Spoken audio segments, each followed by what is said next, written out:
बिस्मिल्लाहिर्रहमानिर्रहीम। अस्सलाम वालेकुम नाज़रीन। आज 13 अक्टूबर इतवार की अलग सुबह है और दो ही इश्यूज हैं जिसके ऊपर आज हम बातचीत करेंगे। एक,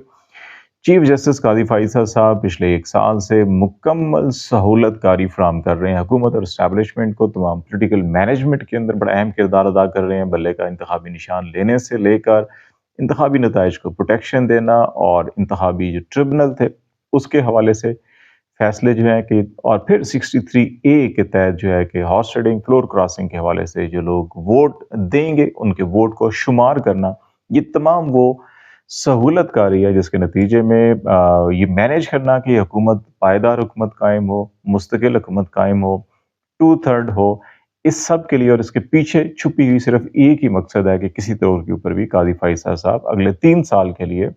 जो फेडरल कॉन्स्टिट्यूशनल कोर्ट कायम की जा रही है उसके सरबराह हों, ताकि तमाम पॉलिटिकल और कॉन्स्टिट्यूशनल मैटर उनके हाथ में और उनके नीचे जो 4 जजेस हों वो उनकी अपनी मर्जी के हों। और फिर इस पाकिस्तान के अंदर जो है कि वो अदलिया के जरिए इस्टेब्लिशमेंट जो है कि वो अपने जो सियासी अज़ाइम है उनको पाया तकमील तक पहुँचाने के लिए खुल के खेल खेले। अब इस सिलसिले में काजी फैसल साहब अगरचे अपनी मुद्दत मुलाजमत 25 अक्टूबर को मुकम्मल कर रहे हैं, लेकिन इसके बावजूद उनके जो फेयरवेल डिनर हैं, फेयरवेल तकरीबात हैं, फुल कोर्ट है, वो सब अनाउंसमेंट हो चुकी हैं। लेकिन इसके बावजूद जाते जाते दो बड़े अहम तरीन केसेस जो हैं कि अभी भी उन्होंने अपनी अदालत में लगाए हुए हैं।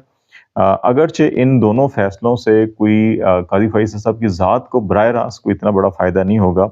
लेकिन वो इस हुकूमत को बिलखसूस PMLN को जो है कि वो फ़ायदा देना चाह रहे हैं। जाते जाते भी जो है कि वो दो बड़े अहम फैसले करने का इरादा रखते हैं। इस हवाले से आपसे कुछ डिटेल शेयर करेंगे। और दूसरा मामला जो है, क्योंकि इन्हीं फैसलों से जुड़ा हुआ जो आईनी तरमीम का मामला और फेडरल कॉन्स्टिट्यूशनल कोर्ट और चारों सूबों और इस्लामाबाद के अंदर कॉन्स्टिट्यूशनल कोर्ट के क़याम की जो बात की जा रही है, उस तनाजुर में अभी तक टू थर्ड मेजॉरिटी जो है कि वो हासिल नहीं है हुकूमत को। तमाम तर काजी साहब की भी कोशिशें और मेहनत और सहूलतकारी के बावजूद अभी तक जो है कि इस हुकूमत को टू थर्ड मेजॉरिटी हासिल नहीं हुई है, जिसकी वजह से अब वो जो गिनती मुकम्मल करने के लिए क्या क्या तरीके अपनाए जा रहे हैं, इलेक्शन कमीशन को कैसे इस्तेमाल किया जा रहा है, एस्टैब्लिशमेंट को कैसे इस्तेमाल किया जा रहा है, पुलिस को कैसे इस्तेमाल किया जा रहा है, इंटेलिजेंस एजेंसीज को कैसे इस्तेमाल किया जा रहा है, कुछ ये डिटेल आपसे हम शेयर करेंगे। जहाँ तक काजी साहब जो है कि अब जाते जाते दो कौन से बड़े अहम फैसले करने जा रहे हैं। एक तो पहले ही जो पाकिस्तान तहरीक इंसाफ का इंट्रा पार्टी इलेक्शन जिसमें बल्ले का इंतखाबी निशान लिया गया था, उसकी समाअत उन्होंने मुकर्रर की थी अभी 11 तारीख को। हामिद अली खान साहब ने कहा जी कि वो ख़ानदानी घरेलू मसरूफियात है, जिसकी बिना पर उन्होंने इल्तवा मांगा था। ये इल्तवा नहीं दिया गया, मुस्तरद किया गया, लेकिन ये कहा गया जी कि हम जो इंसाफ के तकाजे पूरे करने के लिए जो है कि उनको एक मौका दे रहे हैं। और अक्टूबर 21 अभी तारीख मुकर्रर की गई है, पीर के रोज़। और उस दिन जो है कि अगर उनके वकील कोई हीला बहाना करते हैं या डिले मांगते हैं या इल्तवा मांगते हैं, तो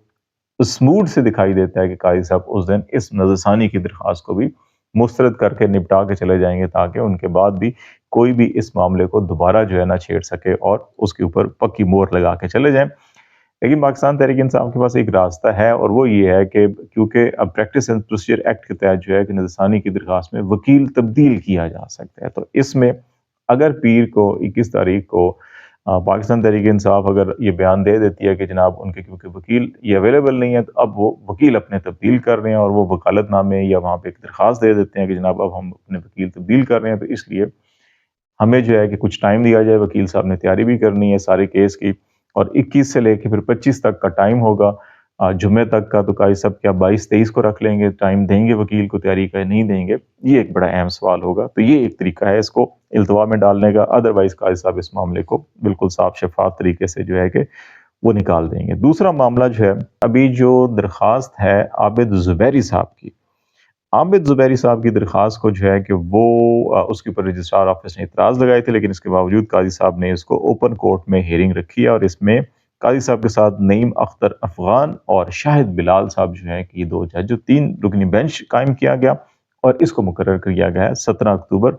बरोज़ जुमेरात को। जैसे ही SCO कॉन्फ्रेंस ख़त्म होगी तो ये दरख्वास्त मुकर्रर की गई है। अब इस मुकर्रर करने का मकसद क्या है?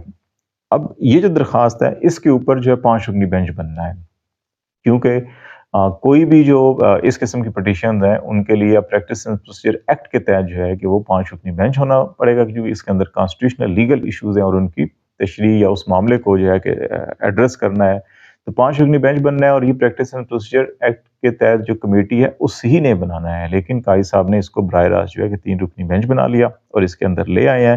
اور اس میں ابھی عابد زبیری صاحب جو ہے کہ ان کے عموماً نظریات جو ہیں کہ یہ پی ٹی آئی کے حامی جو ان کے پرنسپلز ہیں ان کی سپورٹ کرتے ہیں، اور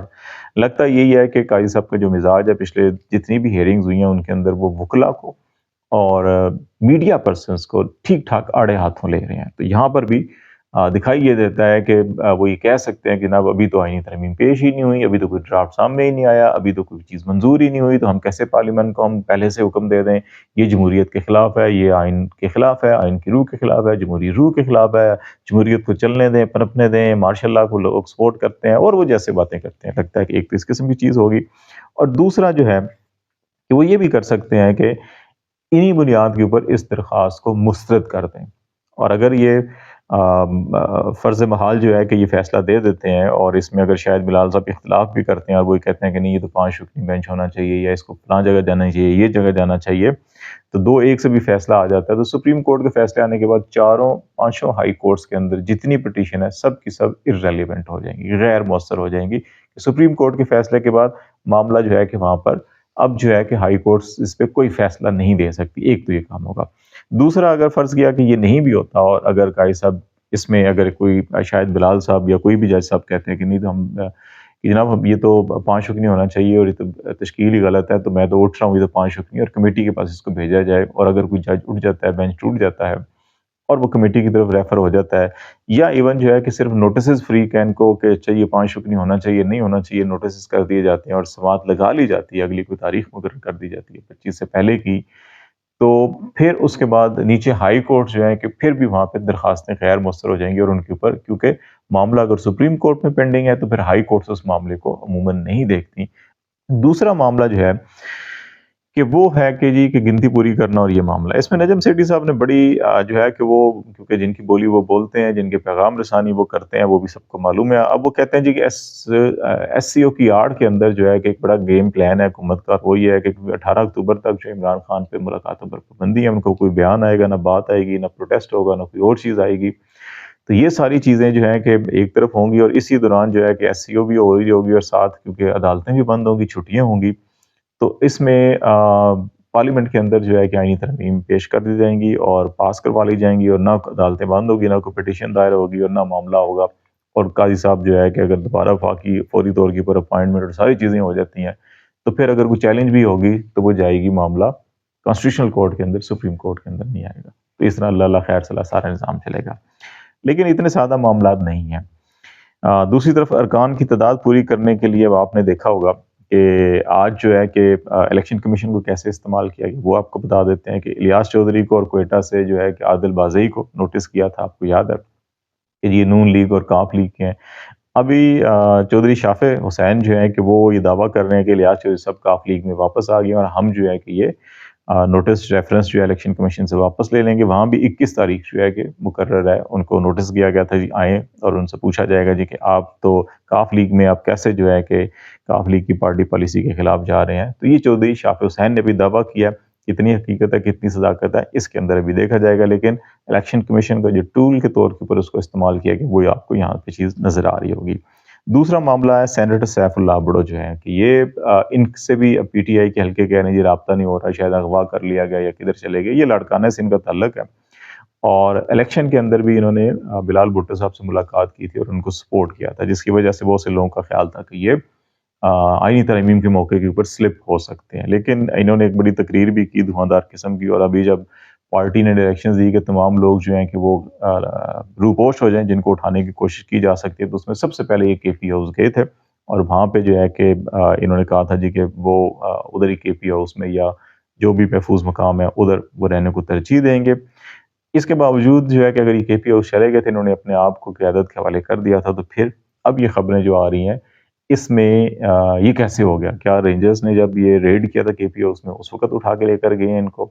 یا یہ وہاں سے سلپ ہو گئے تھے پہلے ہی، یا یہ کہیں اور سے ہوئے ہیں؟ تو یہ بڑے سوالات ہیں، اور اس میں جو ہے کہ آنے والے دنوں کے اندر مزید کچھ چیزیں کلیئرٹی کے ساتھ آئیں گی، کیونکہ ابھی تک یہ اطلاعات ہیں، اور اطلاعات جیسے ہی جیسے ریفائن ہوں گی تو پھر نظر آئے گا۔ दूसरी तरफ उज़्मा बुखारी साहिबा जो है कि वो 12 अक्टूबर को हम तवक्को कर रहे थे वो प्रेस कॉन्फ्रेंस करेंगी यौम सियाह के तौर के ऊपर कि ये फ़ौजी आमरीत और फ़ौजी बगावत के हवाले से जो 12 अक्टूबर 1999 की हुई थी, लेकिन उन्होंने अगेन पीटीआई को टारगेट किया और उन्होंने कहा जी कि पीटीआई ने 5 अरकान को जो है अगवा कर लिया। अब जो उनके अपने अरकान हैं जिनको महफूज मुकाम पे पहुँचाया गया उनको अगवा कर लिया, अगर उनमें उन्होंने एक नाम जो है जावेद इकबाल वड़ाई साहब का भी लिया जो रहीम यार खान से रुकन कौमी असम्बली हैं। और मज़े की बात है कि 3 दिन पहले ही 9 अक्टूबर को पंजाब हुकूमत ने खुद रहीम यार खान में इनके घर के और डेरे के ऊपर ऑपरेशन करके वो दीवारें गिराई थी और बिल्डिंग गिराई थी और उसको सील कर दिया था जी कि ये गैर कानूनी तामीरात हैं। और एक तरफ ये उनके खिलाफ ऑपरेशन कर रहे हैं, ढूंढ रहे हैं, अब वो उनको मिले नहीं है, तो जिन पे इनका तकिया था वो अब मिल नहीं रहे, तो ये अब कह रहे हैं जी उनको अगवा कर लिया गया वागले, तो बंदे ऐसे पूरे किए जा रहे हैं। लेकिन सबसे इंटरेस्टिंग जो डेवलपमेंट है वो अभी आज हमें पीटीआई के कुछ लोगों ने बताया, पीपल्स पार्टी और नून लीग, हमने इससे पहले भी आपको बताया था कि कुछ लोग स्लिप हो सकते हैं और जो इन आईनी तरमीम के हक में नहीं है, और वो ये मौके ढूंढ रहे हैं कि अगर वो इनको सपोर्ट ना करें, इनके खिलाफ खड़े हो जाएं, और अगर उनको कहीं से थपकी मिल जाए पीटीआई के हलकों की तरफ से कि ठीक है आप डट जाएं तो आपकी हम सपोर्ट करेंगे, अगले इलेक्शन में आप हमारी पार्टी में आ जाएं। अमूमन होता यही है कि जब किसी को लोटा बनाया जाता है, जैसे नूर आलम, रियाज, राजा रियाज और ये सारे हुए थे, बाद में नून लीग पीपल्स पार्टी में शामिल हो गए थे। तो अभी भी पाकिस्तान की सियासत में ऐसा होता है, तो नून लीग और पीपल्स पार्टी के कुछ अरकान हैं जो पीटीआई से राब्ते गए हैं, और वो ये यकीन दहानी चाहते हैं कि उनको अगर आइंदा आने वाले इलेक्शन में या पीटीआई जो है कि अपनी पार्टी में शमूलियत उनकी जो है कबूल कर ले, तो वो इन आइनी तरमीम के मौके के ऊपर गायब हो सकते हैं, वोट अपनी पार्टी को नहीं देंगे।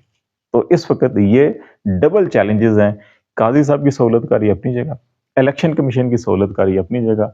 स्टैब्लिशमेंट की, एजेंसीज की, पुलिस की, तमाम इदारों की, रियासती मशीनरी की सहूलतकारी अपनी जगह, लेकिन अपनी जो सफ़े हैं पीपल्स पार्टी और नून लीग की, अगर उनके अंदर ये हालत है और जेयूआई भी अगर सपोर्ट नहीं करती, तो फिर ये कहाँ पे खड़े होंगे। जेयूआई ने एक्सटेंशन के हवाले से बड़ा असूली मौक़िफ़ रखा है, लेकिन उनके जो कॉन्स्टिट्यूशनल पैकेज है, ड्राफ्ट है, उसके अंदर वो ये कहते हैं कि अगर एक्सटेंशन कहीं देना मकसूद भी है, तो खुसूसी पार्लिमानी कमेटी कायम की जाए दोनों ऐवानों की, और इसमें तमाम जो पार्लिमानी जमातें हैं उनकी मुसावी नुमाइंदगी हो, और फिर वो ये फैसला करे कि किसी को एक्सटेंशन देनी है या नहीं देनी, सिर्फ ये हुकूमत का इख्तियार नहीं होना चाहिए, और फिर वो पार्लिमानी कमेटी सदर मुमलिकत को तजवीज़ करे कि क्या होना है क्या नहीं होना। तो ये उन्होंने एक तजवीज़ दी है, लेकिन अभी तक जो इतलात हैं उसमें सेनेटर कामरान मुर्तज़ा साहब ने भी, उनके तर्जमान हैं उन्होंने भी, और उनके अमीर जमीयत उलमा इस्लाम के जो हैं मौलाना फजल रहमान, उन तमाम के बयानात जो हैं वो इस चीज़ की अक्कासी कर रहे हैं कि वो एक्सटेंशन उम्र की हद जो है जजेस की 68 साल करना, और फिर अलग से वफाकी आईनी अदालत या सूबाई आईनी अदालत जिनका अरबों रुपए का बजट और अखराजात होंगे सालाना, और फिर पेंशन ताहयात जो है कि उनको दी जाएगी, इस वक्त 150 से 200 केसेस के लिए इतना बड़ा ह्यूज स्ट्रक्चर कायम करना, इसको वो मानने को तैयार नहीं है। और वो कहते हैं जी कि हम इससे पीछे नहीं हटेंगे, और अगर हुकूमत हमारे बगैर लोगों को उठा के अगवा करके ज़बरदस्ती ज़ोर ज़बरदस्ती बंदूक की नोक पर अपने वोट पूरे करना चाहती है, तो फिर ये सोच ले कि ऐसी पार्लिमान की और ऐसी वोटिंग की और ऐसी गिनती की क्या क्रेडिबिलिटी होगी, ऐसी आईनी तरमीम की क्या साख क्रेडिबिलिटी होगी, और कितनी काबिल अमल होंगी, और फिर उसको जो है कि आईनी और कानूनी मैदान में ही उनका मुकाबला किया जाएगा। तो इस वक्त तक ये सूरत हाल है जिसमें हुकूमत अभी भी और काई साहब अभी भी खाली हाथ दिखाई देते हैं, लेकिन हाथ पाँव जो है कि वो आखिरी वक्त तक 25 अक्टूबर तक मार रहे हैं। तो लेट्स सी, देखते हैं क्या डेवलपमेंट होती है। अब तक के लिए इतना ही। खालिद जमील को इजाज़त दीजिए। अल्लाह हाफिज़।